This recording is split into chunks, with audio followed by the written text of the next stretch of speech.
تفسیر قرآن پر مبنی پروگرام قول اللہ میر عدیل عارف کی جانب سے۔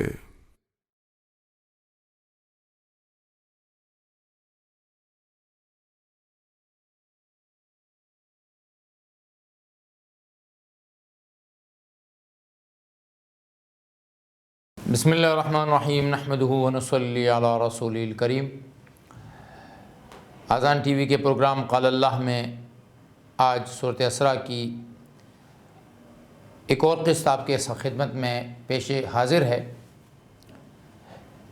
یہ سورۃ اسراء کی 4 رکوع ہے،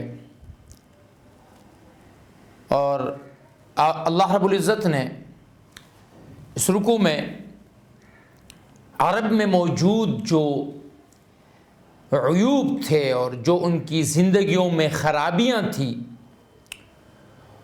ان کو ایک ایک کر کے مینشن کیا ہے اور ان سے روکا ہے۔ کچھ معاشرتی غلطیاں ہیں، کچھ انفرادی غلطیاں ہیں، کچھ اخلاقی غلطیاں ہیں، کچھ بازاری غلطیاں ہیں۔ اللہ رب العزت نے ان تمام عیوب کو، جو کسی فرد کے بھی ہو سکتے ہیں، کسی معاشرے کے بھی ہو سکتے ہیں، کسی تاجر کے بھی ہو سکتے ہیں، ان کو مینشن فرمایا اور ان سے روکا ہے کہ یہ عیوب تمہارے اندر نہیں ہونے چاہیے۔ اللہ رب العزت قرآن مجید میں فرماتے ہیں وَلَا تَقْتُلُوا أَوْلَادَكُمْ خَشْيَةَ إِمْلَاقٍ نَحْنُ نَرْزُقُهُمْ وَإِيَّاكُمْ إِنَّ قَتْلَهُمْ كَانَ خِطْئًا كَبِيرًا۔ اپنی اولاد کو مفلسی کے خوف سے قتل نہ کرو۔ نَحْنُ نَرْزُقُهُمْ وَإِيَّاكُمْ، ہم تمہیں بھی رزق دینے والے ہیں، انہیں بھی رزق دینے والے ہیں۔ إِنَّ قَتْلَهُمْ كَانَ خِطْئًا كَبِيرًا، اپنے بچوں کو قتل کرنا یہ ایک بہت بڑی غلطی ہے۔ اب عرب کے معاشرے میں یہ مسئلہ تھا کہ وہ اپنی بیٹیوں کو جو قتل کرتے تھے، اس کی 2 وجوہات علماء نے ذکر کی ہیں۔ ایک تو یہ کہ مکہ مکرمہ میں عموماً سوائے تجارت کے کوئی اور ذریعہ معاش نہیں تھا، تو لوگ اپنی بچیوں کو کہ جی یہ تو ہم پر ایک تکلیف ہے، ان کو پالنا ہم پر تکلیف ہے، تو وہ انہیں بچپن میں قتل کر دیتے تھے۔ جیسے قرآن مجید نے اس کو ذکر کیا وَإِذَا الْمَوْءُودَةُ سُئِلَتْ، جب زندہ درگور کی جانے والی بچیوں کے بارے میں کل قیامت کے دن پوچھا جائے گا کہ ان بچیوں کو دنیا میں لانے کا ذمہ اللہ کا تھا، تو ان کو کھلانے کا ذمہ بھی اللہ کا تھا، ان کو پالنے کا ذمہ بھی اللہ کا تھا، تم لوگوں نے ہماری مخلوق کو قتل کیوں کیا؟ بعض علماء کہتے ہیں کہ وہ قتل کرنے کی وجہ غیرت بھی ہوا کرتی تھی کہ کیسے ہو سکتا ہے کہ ایک بچی کو ہم پالے، ہم اسے بڑا کریں اور کل کو وہ کسی اور کے ہاں بیوی بن کر جائے۔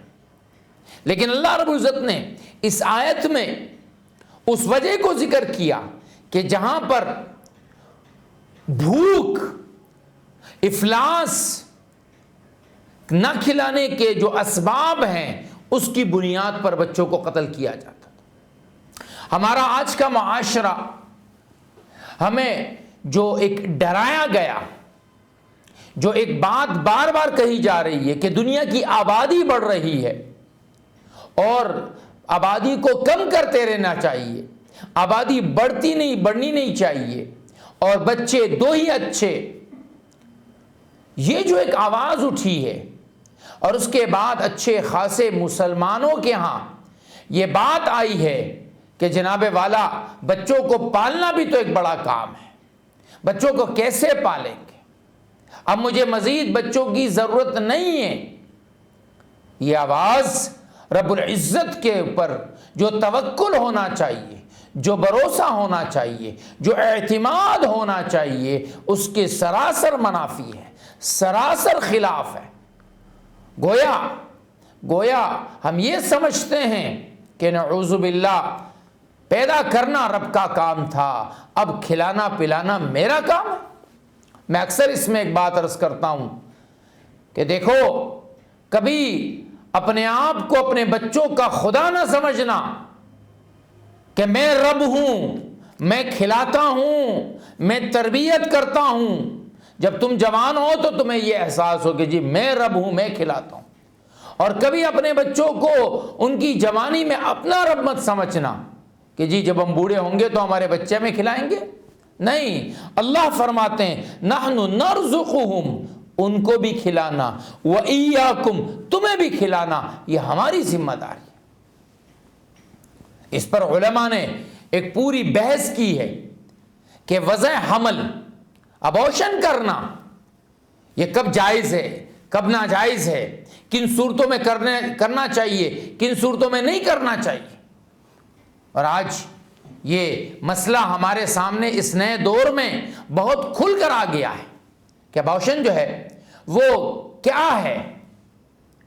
علماء لکھتے ہیں کہ روح پڑنے سے پہلے کسی وجہ سے، وجہ کوئی بھی ہو سکتی ہے، کسی خاتون کی صحت ہو سکتی ہے، یا جیسے آج کل ہمیں الٹرا ساؤنڈ کے ذریعے سے معلوم پڑ جاتا ہے کہ بچے کی جان بن نہیں رہی ہے، یا خدا نہ کرے اس کی وجہ سے ماں کی زندگی خطرے میں پڑ رہی ہے، تو جب تک بچے میں جان نہیں آئی ہے، اور پھر فتاویٰ نے لکھا ہے کہ 4 مہینے کا عرصہ اس کے لیے دیا گیا ہے کہ 4 مہینے میں روح پھونکی جاتی ہے، جو کہ حدیث شریف ہے۔ نبی کریم صلی اللہ علیہ وسلم نے فرمایا کہ 40 دن تک نطفہ رہتا ہے، پھر 40 دن تک جو ہے وہ جمع ہوا خون ہوتا ہے، مضغہ، اور پھر علقہ 40 دن تک ہوتا ہے۔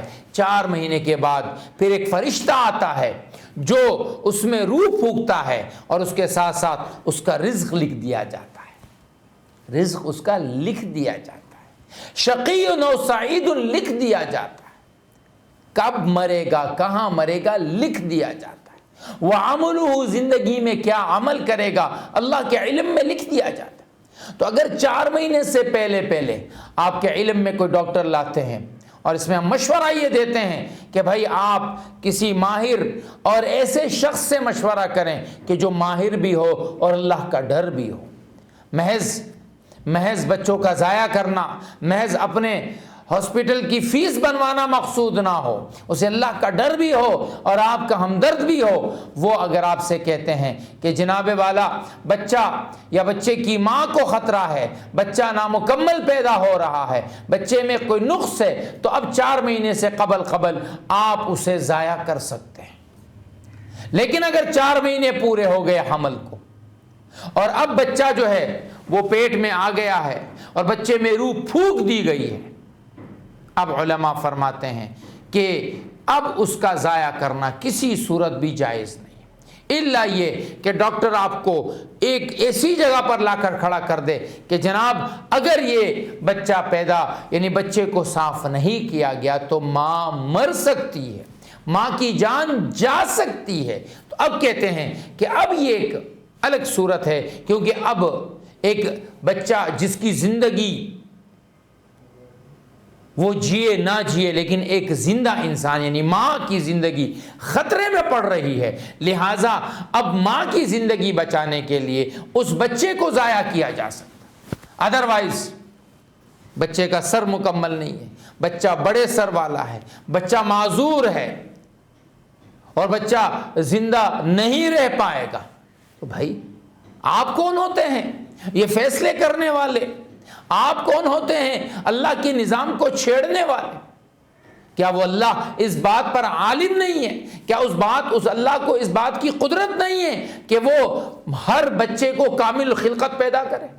ہے، وہ اپنی قدرت دکھاتا ہے، وہ اپنی قدرت دکھاتا ہے کہ جہاں ہم نے ہزاروں سالم بچے پیدا کیے ہیں وہاں ہم ناقص بھی پیدا کر سکتے ہیں۔ اور اے ماں باپ، تم اپنے سالم بچوں کو دیکھ کر اللہ کا شکر ادا کرو کہ تمہارے بچے سالم پیدا ہوئے ہیں، ورنہ لوگوں کے بچے ناقص بھی پیدا ہو سکتے ہیں۔ اللہ تمہاری اولاد کو بھی ناقص پیدا کر سکتا ہے۔ اور اے انسان تو بھی دیکھ کہ تیرے ہاتھ پیر چل رہے ہیں، تیرے جسم کے اعضاء صحیح کام کر رہے ہیں، تیری آنکھ صحیح دیکھ رہی ہے، تیری زبان بول رہی ہے، تیرے کان سن رہے ہیں، تیرا دل وقت پہ دھڑک رہا ہے، تیرے جسم میں شریانوں میں خون کا بہاؤ ٹھیک چل رہا ہے۔ یہ محض اس رب العزت کا تجھ پر احسان ہے کہ تجھے سالم پیدا کیا، اس کو ناقص پیدا کیا۔ اس ناقص کو دیکھ، یوں پڑھ الحمدللہ الذی عافانی مما ابتلاک بہ وفضلنی علی کثیر ممن خلق تفضیلا۔ اس رب کی تعریف ہے، مجھے عافیت میں رکھا اس مرض سے، اس کمی سے، اس کوتاہی سے، اس نقص سے جو تیرے اندر پیدا کی گئی ہے۔ اے اللہ، تو نے مجھے کتنی فضیلت عطا فرمائی۔ کچھ چل نہیں سکتے، میں پیروں سے چل کے آ رہا ہوں، کچھ پکڑ نہیں سکتے، میرے ہاتھ پکڑتے ہیں، کچھ بول نہیں سکتے، کچھ دیکھ نہیں سکتے، کچھ سن نہیں سکتے۔ اے اللہ، اے اللہ، تیرا کرم ہے، تیرا احسان ہے، یہ تجھ پر ہر لمحہ۔ اس لیے حضور صلی اللہ علیہ وسلم نے فرمایا یصبح علی کل سلام ابن آدم صدقۃ۔ ابن آدم جب صبح کرتا ہے تو اس کے ہر جوڑ پر صدقہ لازم ہے، اور 360 جوڑ ہیں انسان کے اندر، حدیث شریف۔ ہر جوڑ کے بدلے تو صدقہ کر۔ نیکی کی بات کرنا صدقہ ہے، کسی کو سلام کرنا صدقہ ہے، مال دینا کسی کو صدقہ ہے، اور سب سے اقل قلیل یہ ہے کہ ان تلقی اخاک بوجہ طلق۔ تجھ سے تیرے پاس کچھ نہیں ہے، جب تیرا مسلمان بھائی آئے تو مسکراتا چہرہ، جب وہ تیرا دیکھے تو اپنا غم بھول جائے، تجھ سے اپنی کوئی حاجت بولنی ہو تو وہ حاجت کھول کے بولے، یہ بھی صدقہ ہے۔ اس لیے اولاد کو اس ڈر سے مارنا، اس ڈر سے ابورشن کروانا کہ جی پالیں گے کیسے، اسکول کی فیسیں کیسے دیں گے۔ ہمارے ہاں تو ایک بہت مشہور جو کہاوت ہے کہ جی ہر آنے والا اپنا رزق لے کر آتا ہے، اور ایک کے رزق سے میاں بیوی ہوتے ہیں، پھر ایک بچہ آتا ہے تو دو کے نصیب، تیسرا نصیب جب جڑتا ہے تو رزق بڑھتا ہے۔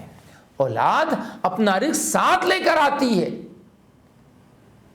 وہ تو یہ ہوتا ہے کہ ہم چونکہ حریص ہوتے ہیں، ہمیں دل کی تنگی ہوتی ہے۔ رب نے فرمایا نا قل لو انتم تملکون خزائن رحمت ربی، اگر تمہارے پاس رب کے رحمتوں کے خزانے دے دیے جائیں، لو خرچ کرو۔ رب تو خرچ کرتا وہ آ رہا ہے، اور جب سے دنیا بنی ہے آج تک جتنا خرچ ہوا ہے، ایک سوئی کے ناکے پر نکلنے والا پانی کا قطرہ جتنا کم کر سکتا ہے دریا کو، اللہ کے خزانوں میں اتنی بھی کمی نہیں آئی ہے۔ میرا رب کہتا ہے اگر وہ خزانے تمہیں بھی دے دیے جائے تب بھی تمہیں ڈر لگے گا کہ کہیں یہ ختم نہ ہو جائے۔ اس لیے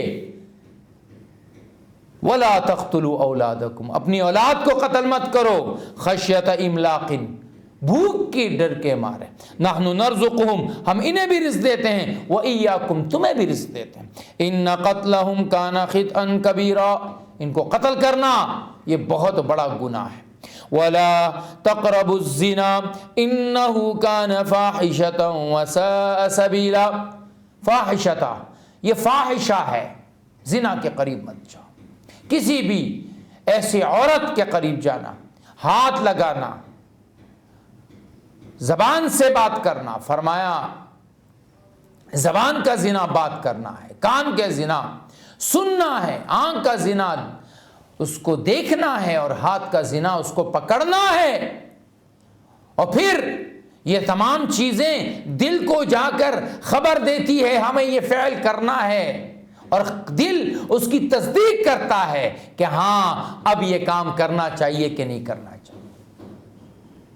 بد نظری کو اسی لیے اللہ نے قرآن میں منع فرمایا، قل للمؤمنین یغضوا من ابصارہم ویحفظوا من فروجہم، کہ ایمان والوں سے کہو کہ اپنی آنکھیں جھکائیں، کیونکہ یہ بنیاد بنتی ہے، اور اس بنیاد کے بعد پھر آپ آگے جا کر کیا کرتے ہیں، آپ قدم اٹھاتے ہیں۔ انہ کان فاحشا، یہ ایک بد راستہ ہے، یہ ایک بے حیائی کا راستہ ہے، یہ فروغ دیتا ہے بے حیائی کو۔ اور بے حیائی کے بارے میں کیا فرمایا؟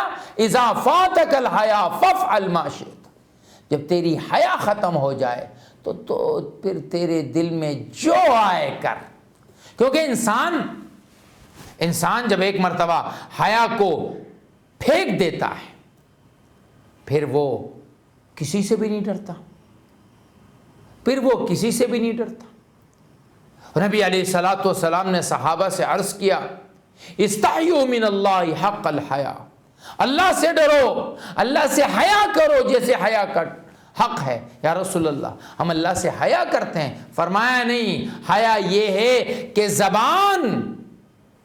زبان کو اپنے کنٹرول میں رکھو۔ بے حیا آدمی کچھ بھی بولتا ہے، حیا والا آدمی وہی بولتا ہے جو اسے بولنا چاہیے۔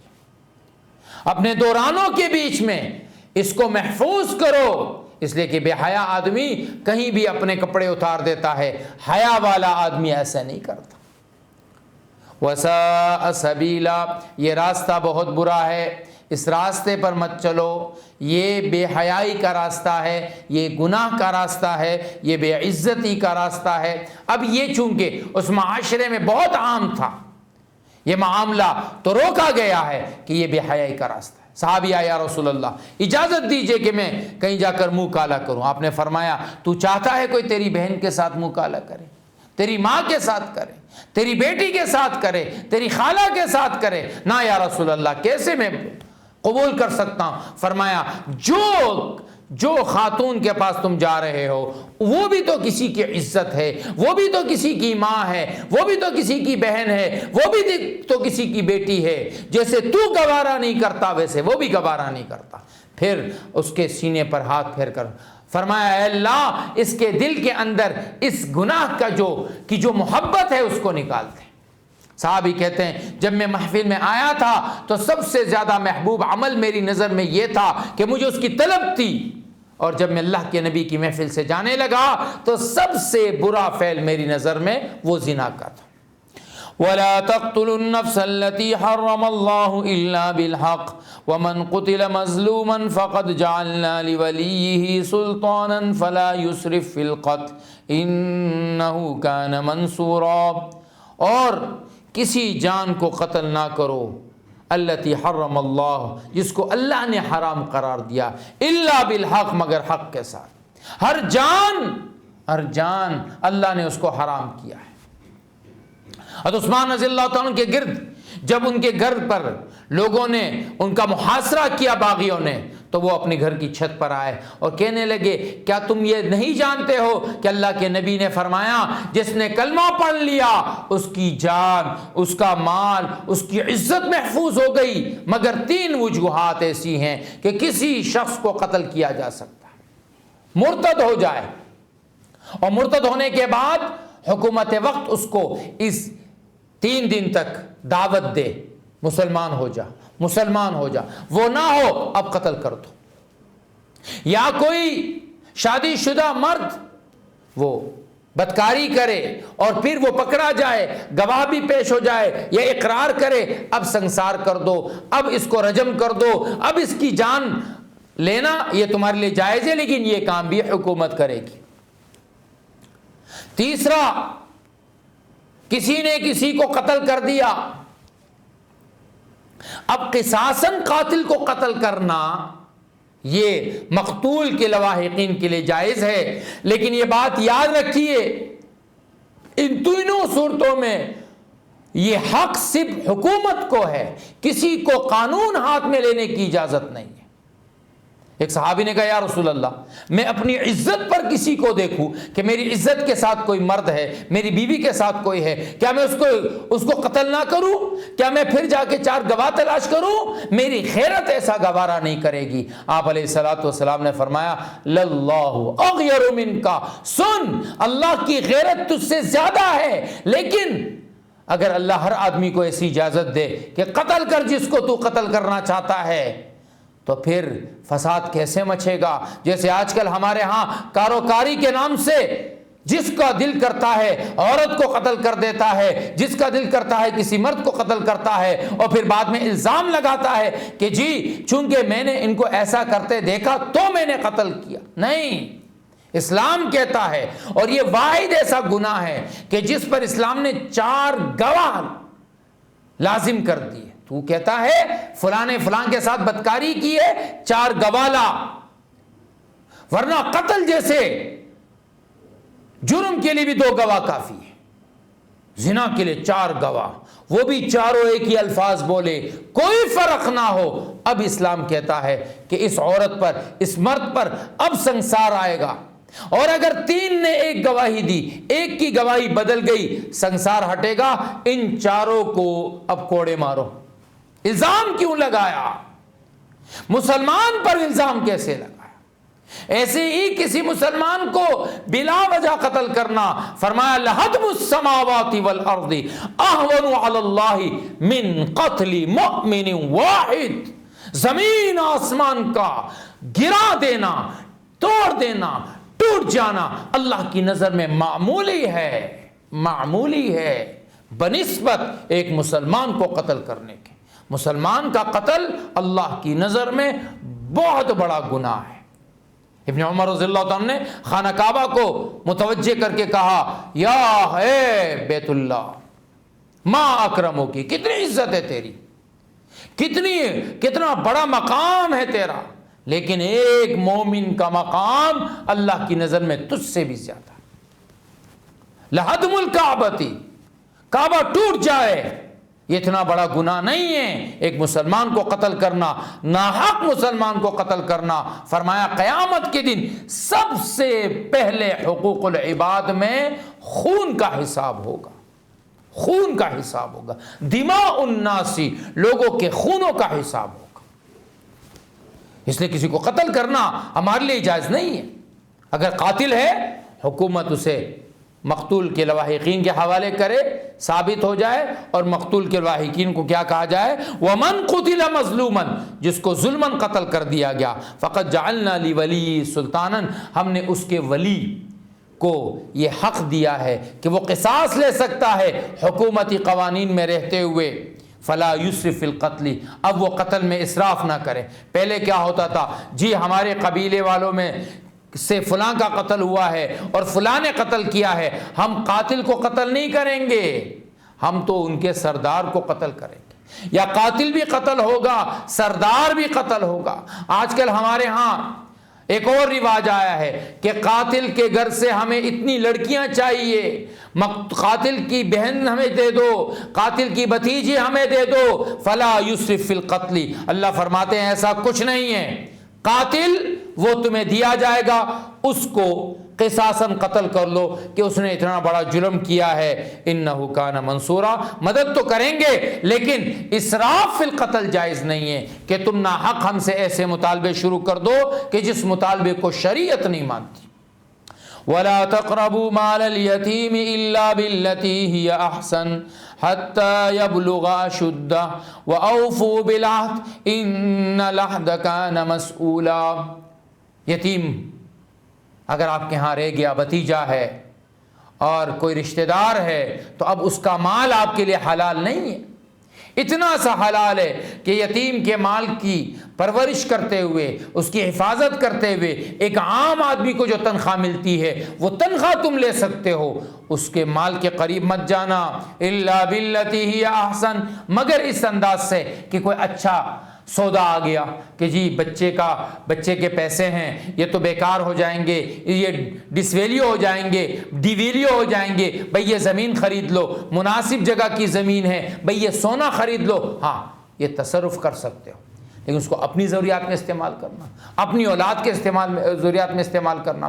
پہلے زمانے میں لوگ یہ کرتے تھے کہ یتیم بچی سے شادی اس لیے کرتے تھے کہ اس کا مال ہمارا ہو جائے، اللہ نے اس سے بھی منع فرمایا کہ دیکھو مال یتیم، ویسے بھی فرمایا کافل الیتینی، کہ جو کافل الیتیم، کہ جو یتیم کو پالے گا وہ میرے ساتھ جنت میں ایسا ہوگا کہاتینی، ان 2 انگلیوں کو آپ نے یوں ہلایا، لیکن جو یتیم کے ساتھ ظلم کرے گا، اسے پھر اللہ انتقام بھی بہت لیں گے، کیونکہ یتیم کا دنیا میں کوئی پوچھنے والا نہیں ہے۔ حتیٰ یبلغ اشدہ، جب وہ اپنے بلوغت میں پہنچ جائے، سمجھداری کے اس حد تک پہنچ جائے کہ آپ کو یہ سمجھدار ہو گیا ہے، تو اللہ فرماتے ہیں کہ اب یتامہ کو واتوا الیتامى حق، ان کا حق دے دو، مال دے دو ان کا۔ وَأَوْفُوا بِالْعَهْدِ، وعدے پورے کرو، جو معاہدے کر چکے ہو نا، جب یہ بڑا ہوگا تو ہم دے دیں گے، یا کوئی بھی معاہدہ آپ نے کسی سے کیا، اپنے معاہدے سے پیچھے مت ہٹو۔ بعض لوگ کہتے ہیں جناب والا ہماری زبان تھی، کوئی قرآن کی آیت تو نہیں تھی۔ نہیں، آپ کی زبان کو اللہ قرآن کی آیت کا درجہ دیتے ہیں۔ آپ نے زبان دی، آپ کی زبان پر لوگ اعتماد کرنے لگ گئے۔ اب آپ اپنے اعتماد خود توڑ رہے ہیں۔ آپ نے کہا جی میں کر دوں گا، میں فلاں وقت کر دوں گا، میں فلاں دن کر دوں گا، سامنے والا آپ کی زبان پر اعتبار کر رہا ہے جیسے وہ قرآن پر اعتبار کر رہا ہے۔ اب اگر آپ اپنی زبان کے پکے ہوں گے تو لوگ آپ کے بارے میں کیا کہیں گے؟ بھائی سچا آدمی ہے، وعدہ خلاف نہیں ہے، کیونکہ وعدہ خلاف تو منافق ہوتا ہے، وہ جھوٹا تو منافق ہوتا ہے، یہ پکا مومن آدمی ہے۔ بھئی ہماری زبان ہے۔ آپ کے وعدے کو اللہ کیا کہتے ہیں؟ ان العہد کان مسئولا، پوچھا جائے گا تم سے، تم نے عہد کیا تھا۔ وَأَوْفُوا الْكَيْلَ إِذَا كِلْتُمْ وَزِنُوا بِالْقِسْطَاسِ الْمُسْتَقِيمِ ذَلِكَ خَيْرٌ وَأَحْسَنُ تَأْوِيلًا۔ بازار والوں سن لو، ناپ تول کی کمی مت کرنا، وزن کی کمی مت کرنا۔ شریعت گھر کی نہیں ہے صرف، شریعت بازار بھی سکھانے آئی ہے۔ اور بازار میں سب سے بڑا جو دھوکہ اس زمانے میں ہوتا تھا، اللہ رب العزت نے قوم شعیب کے بارے میں یہ کہا کہ جب وہ لوگوں سے لیتے تھے تو کم کر کے لیتے تھے، اور جب دیتے تھے تو زیادہ کر کے دیتے تھے۔ اللہ فرماتے ہیں بڑا عیب ہے، بڑا عیب ہے، یہ بڑا عیب ہے۔ بعض لوگ کہتے ہیں نا جی بھائی دین تو مسجد میں ہے، نہیں، دین بازار کا دین ہے۔ آپ علیہ الصلوۃ والسلام بازار آئے، آپ نے ایک غلے کا ڈھیر دیکھا، آپ کو لو لگا تو آپ نے ڈھیر میں اپنا ہاتھ یوں اندر کیا، آپ کی انگلیوں میں تری لگ گئی۔ آپ نے فرمایا یہ کیا ہے؟ ڈھیر والے نے کہا یا رسول اللہ رات کو بارش ہوئی، غلہ گیلا ہو گیا۔ آپ نے فرمایا افلا جعلتہ فوقہ، تو نے یہ گیلا حصہ اوپر کیوں نہیں ڈالا؟ سامنے والے کو پتا چلتا کہ غلہ گیلا ہے، اس کو خریدنا ہوتا تو خرید لیتا، نہ خریدنا ہوتا چھوڑ دیتا۔ اب اگلا جملہ جو آپ نے فرمایا، اللہ اللہ اللہ، من غش فلیس منا، من غش فلیس منا، جس نے ہمیں دھوکہ دیا، میری امت کو دھوکہ دیا، فلیس منا، وہ ہمارا حصہ ہی نہیں ہے۔ تم ہزار بار خود کو حاجی فلان صاحب دکاندار لکھتے رہو، تم ہزار عمرے کرتے رہو، تم ہزار صدقے کرتے رہو، تم ہر رمضان میں روزانہ سینکڑوں لوگوں کو افطاری کراتے رہو، سحری کراتے رہو، تمہارے ہاں ہزاروں بچیوں کی شادیوں کا بندوبست ہو، لیکن اگر تم نے مسلمان کو گھی میں ملاوٹ کر کے دیا، مسالے میں ملاوٹ کر کے دیا، رنگ میں ملاوٹ کر کے دیا، چیزوں میں ملاوٹ کر کے دیا، تم کچھ بھی کہتے رہو، حبیب کائنات محمد مصطفیٰ صلی اللہ علیہ وسلم کا اعلان ہے من غش فلیس منا، جو ہماری امت کو دھوکہ دے گا وہ سن لے وہ میری امت کا حصہ ہی نہیں ہے۔ اس لیے ناپ تول میں کمی کرنا، چیزوں کی کوالٹی گرا دینا، چیزوں کو اس طرح سے مکس کر دینا کہ وہ مضر صحت بن جاوے، اللہ فرماتے ہیں یہ چیزیں ہمیں پسند نہیں ہیں۔ یہ ہمارے حبیب اس لیے آئے تھے کہ وہ تمہیں مسجد کی زندگی کے ساتھ بازار کی زندگی سکھائے۔ وَلَا تَقْفُ مَا لَيْسَ لَكَ بِهِ عِلْمٌ إِنَّ السَّمْعَ وَالْبَصَرَ وَالْفُؤَادَ كُلُّ أُولَئِكَ كَانَ عَنْهُ مَسْئُولًا۔ میں اس آیت کے بارے میں کہتا ہوں، یہ آیت تو آج کی میڈیا پر چسپا ہوتی ہے، نہ کہو وہ بات جس کا تمہیں علم نہ ہو۔ یہ میڈیا کے جتنے ٹاک شوز بنے ہوئے ہیں یہ سارے کے سارے اٹکل پچو، اس نے یوں کہا، اس نے یوں کیا، آپ کیا کہتے ہیں، وہ یہ کہتے ہیں، میں یوں کہتا ہوں، میری رائے یہ، اس نے یوں کیا، اس نے یوں کیا، ثبوت کچھ نہیں، ثبوت کچھ نہیں۔ اپنی طرف سے باتیں کرتے رہنا. کفا بالمرء کذبا ان یحدث بکل ما سمع. حضور کریم صلی اللہ علیہ وسلم نے فرمایا جھوٹے آدمی کے لیے اس کے جھوٹے ہونے کے لیے اتنا کافی ہے جو سنے اسے آگے بڑھا دے. جی ہماری رپورٹ ہے. رپورٹ کیا ہے بھائی؟ کوئی قرآن کی آیت نازل ہوئی آپ پر؟ فلاں صاحب کیا قرآن آیا آپ پر؟ کیا فرشتہ لے کر آیا آپ پر؟ نہیں. قرآن کیا کہتا ہے؟ وَلَا تَقْفُ مَا لَيْسَ لَكَ بِهِ عِلْمٍ. نہ کہہ وہ بات جس کا تجھے علم نہیں. ان السمع کان جو سن رہے ہیں نا، والبصر آنکھ جو دیکھ رہی ہے، والفؤاد دل میں جو خیالات چل رہے ہیں، کل اولئک کان عنہ مسئولا قیامت کے دن اس کے بارے میں پوچھا جائے گا. یعلم خائنۃ الاعین. اللہ رب العزت آنکھوں کی کنکیوں سے جو تم خرابیاں کر رہے ہو اس کو بھی جانتے ہیں. یعلم خائنۃ الاعین وما تخفی الصدور، اور جو تمہارے سینوں میں چھپا ہوا ہے. اس لیے آج کی میڈیا کو من وعن سننا، من وعن ماننا، اور ان کے لیے یہ جائز نہیں کہ من وعن نشر کرے، اور ہمارے لیے جائز نہیں کہ ہم من وعن ان کی ہر بات کو آگے پیش کریں. جی میں نے میڈیا میں دیکھا تھا. اور اس کے ساتھ ساتھ یہ بات بھی ہے کہ اگر کسی چیز کے بارے میں آپ کو علم نہیں ہے، چاہے وہ دنیاوی علم ہے، چاہے وہ اخروی علم ہے، چاہے کسی کی ذات کے بارے میں ہے، چاہے کسی کے خاندان کے بارے میں ہے، آپ کو کچھ کہنے کی اجازت نہیں ہے. آپ جو کچھ کہیں گے کل قیامت کے دن اللہ کو آپ نے اس کا جواب دینا ہے. وَلَا تَمْشِي فِي الْأَرْضِ مَرْحًا. اتراتا ہوا نہ چل. إِنَّكَ لَن تَخْرِقَ الْأَرْضَ وَلَن تَبْلُغَ الْجِبَالَ طُولًا. اکڑ کے کیا چل رہا ہے؟ حقیقت تیری کیا ہے؟ منی کا قطرہ ہے. پھر تو خون کا ایک لوترا ہے، پھر گوشت کا ایک لوترا ہے، اور پھر تیری حقیقت کیا ہے کہ 24 گھنٹے ایک باریک جلد کے ذریعے اللہ نے تجھ پر پردے ڈالے ہوئے ہیں. اگر تیری کھال کٹ جاتی ہے، تیری کھال اتر جاتی ہے، بدبودار گندا نجس خون تیرے جسم سے نکلتا ہے. ہر وقت تیرے پیٹ میں گندگی کا ایک پورا بازار لے کر تو چل رہا ہے، اور تو زمین پہ کیا کرتا ہے؟ اتراتا ہے. انک لن تخرق الارض. تیرے چلنے سے زمین پھٹے گی نہیں. ولن تبلغ الجبال طولا. تو جتنا بھی اکڑے گا ان پہاڑوں کی اونچائی تک نہیں پہنچ سکتا. کل ذالک کان سیئہ عند ربک مکروہا. یہ سارے برے اعمال، ان کے گناہ، ان کی بربادی، ان کی برائی، یہ تیرے رب کے نزدیک، تیرا رب ان سے بیزار ہے، تیرے رب کو یہ ناپسندیدہ ہے. چاہے وہ قتل ہو، چاہے وہ زنا ہو، چاہے وہ مال میں دھوکہ ہو، چاہے یتیم کے ساتھ ظلم ہو، چاہے تیرا اکڑ کے چلنا ہو، تیرا ایسے جملے بولنا کہ جس کے ذریعے سے ایسے لگے کہ تو خود کو خدا سمجھتا ہے، تو اپنے آپ کو ایسا سمجھتا ہے کہ میں کوئی بہت بڑی چیز ہوں. اللہ کے سامنے تیری کیا حیثیت؟ ہارون رشید نے ایک بزرگ سے کہا حضرت کچھ تو مانگیے. فرمایا اچھا بھائی یہ بتاؤ، تجھے پیاس لگ گئی اور اس شدت سے لگ گئی کہ تیری جان جانے والی ہے، اور ایک گلاس پانی ملنے والا ہے، کیا دے گا؟ کہ حضرت اس حال میں تو میں اپنی آدھی بادشاہتی دے دوں. کہ اچھا بھائی. پانی پی لیا، مسانے میں چلا گیا، پیشاب رک گیا.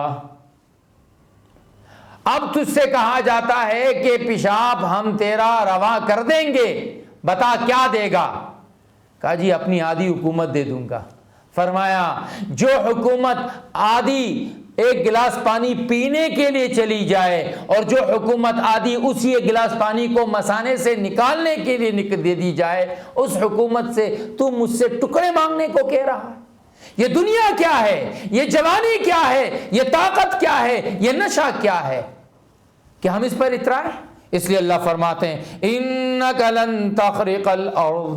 تو زمین کو پھاڑ نہیں سکتا. ولن تبلغ الجبال طولا. تو میرے بڑھائے ہوئے پہاڑوں کی اونچائی تک نہیں پہنچ سکتا. ذالک مما اوحی الیک ربک من الحکمہ، یہ وہ باتیں ہیں، حکمت کی باتیں ہیں، سمجھداری کی باتیں ہیں، زندگی کو حسین بنانے کی باتیں ہیں۔ انسان عاجزی اختیار کرتا ہے، یہ انسان حسین سے حسین تر ہو جاتا ہے۔ من تواضع للہ رفعہ اللہ، جو خدا رب العزت کے لیے خود کو نیچے کرے گا اللہ اسے اٹھائیں گے۔ آپ کتنے بھی بڑے ہیں، کس اعتبار سے بھی بڑے ہیں، لیکن جب آپ میں تواضع آتا ہے اب میٹھے بن جاتے ہیں۔ حضور نے فرمایا رفق، نرمی جس چیز میں داخل ہوتی ہے اس کی عزت کو بڑھا دیتی ہے، آپ کی عزت بڑھے گی تواضع سے۔ وَلَا تَجْعَلْ مَعَ اللَّهِ إِلَٰهًا آخر، قرآن کا اپنا پہلا پیغام واپس لوٹ کے آتا ہے۔ ہر خیر کی بنیاد یہ ہے کہ رب العزت کو ایک ماننا ہے، اس کا کوئی شریک نہیں، اس کا کوئی نظیر نہیں، اس کا کوئی مثال نہیں، اس کی کوئی مثیل نہیں، اس جیسا کوئی نہیں، اس جیسا خالق کوئی نہیں، اس جیسا قادر کوئی نہیں، وہ اکیلا ہے، اس کا کوئی شریک نہ بنانا۔ فَتُلْقَىٰ فِي جَهَنَّمَ مَلُومًا مَدْحُورًا، ورنہ جہنم میں ڈالے جاؤ گے۔ کتنے بھی اعلیٰ اخلاق ہیں، کروڑوں لگاؤ، اربوں لگاؤ، اچھے اخلاق، صفائی بھی ہیں، وقت کی پابندی بھی ہیں، ملاوٹ بھی نہیں ہے، اچھی ملک ہیں، اچھی باتیں ہیں، پر رب کے ساتھ شریک بنایا، رب کو ایک نہیں مانا۔ فَتُلْقَىٰ فِي جَهَنَّمَ مَلُومًا مَدْحُورًا، تو ڈالے جاؤ گے جہنم میں، تم پر الزام لگایا جائے گا، تو رب کا نافرمان تھا، تیرے اخلاق اچھے تھے پر تو رب کا نہیں تھا۔ أَفَأَصْفَاكُمْ رَبُّكُمْ بِالْبَنِينَ وَاتَّخَذَ مِنَ الْمَلَائِكَةِ إِنَاثًا، یہ کیسے ہو سکتا ہے کہ رب تو تمہیں بیٹے دے اور سارے فرشتوں کو عورت بنا کر اپنی بیٹیاں بنا دے۔ یہ مشرکین کہتے تھے نا یہ رب کی بیٹیاں ہیں، رب فرماتا ہے خود تو بیٹے پسند کرتے ہو، ہمارے لیے بیٹیاں بنا رہے ہو، یہ کیسا ظلم ہے۔ وہ باتیں جو اپنی ذات کے لیے پسند نہیں کرتے ہو، اللہ نے مسلمانوں کو چھوڑ دیا۔ تم ایک گھر کے باپ ہو کر تم اپنے بچوں کو چھوڑتے ہو؟ تم اپنی ایک چھوٹی سی کمپنی بناتے ہو اس کو چھوڑتے ہو؟ نہیں، تو اللہ اپنی مخلوقات کو چھوڑیں گے؟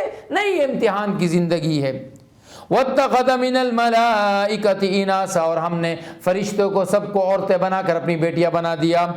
إِنَّكُمْ لَتَقُولُونَ قَوْلًا عَظِيمًا، یہ بہت بڑی بات ہے جو تم اللہ کے بارے میں کہتے ہو، یہ ایسا الزام ہے جو الزام بہت غلط ہے۔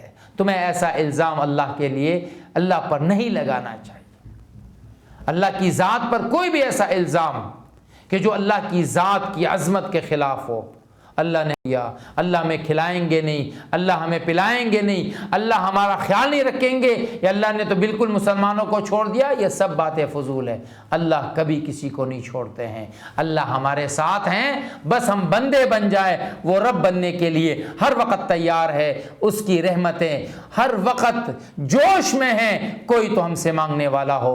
اللہ رب العزت ہم سب کو عمل کی توفیق نصیب فرمائے۔ وآخر دعوانا ان الحمدللہ رب العالمین۔ تفسیر قرآن پر مبنی پروگرام قول اللہ میر عدیل عارف کی جانب سے